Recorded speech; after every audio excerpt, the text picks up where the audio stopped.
ipapatawag ko yung mga nanay nyo ngayon ha. Papuntayin yung nanay nyo.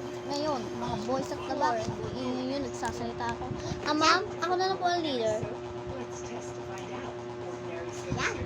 Ha? Sige, ikaw na lang ang leader, Sophia.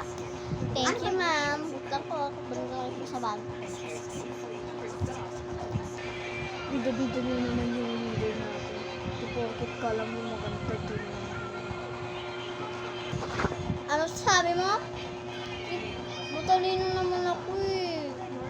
Tsaka pinayagan naman ako ni mami. Tsaka siya na nga nagsabi na ako na lang daw mag-leader.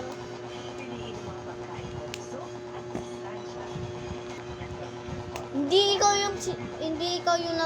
sinabi ni mama na ikaw yung leader. Nagtaas ka ng kamay at sabi mo, ma'am, ako na lang po yung leader. Ganun ka sabi mo, hindi ikaw. Beshi.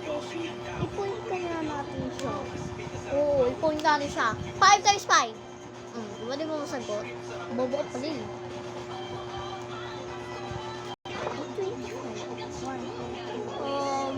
35.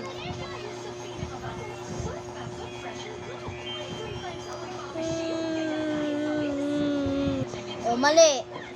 25 yung sagot, hindi 35. Dapat binawasan mo ng 10. Di ba? Oo, ang bobo ni Beshi. Napakabobo mo. Kaya, ma'am, ako na lang po mag-leader. Oo nga. Total, magaling naman ako sa math. Magaling na. Di ba, ma'am, ako yung with high honor. You're top 1. Hindi ka kaya sa top 10 leader na ka. Iha! Sagutin mo muna to. 84 plus 1 ay 12. 96, ma'am. Very good. Ikaw na ang top 1 sa atin. At ang katabi mo, ang kaibigan mo ay top 1 kayo parehas. Uy, ikaw naman daw. Sumagot ko daw, sabi ni ma'am. O, ikaw naman. Ma'am, kami dalawa na po yung lead. Ako na yung leader. Siya yung, president. O, sige. Siya yung vice president. Ako yung leader and president. Okay. I'm president. Okay.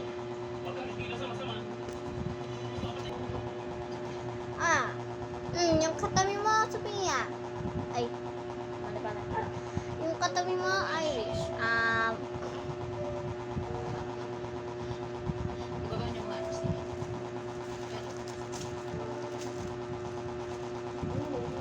63 plus 20. Ano po, ma'am? 83. Perfect! Kayo na ang dalawang leader.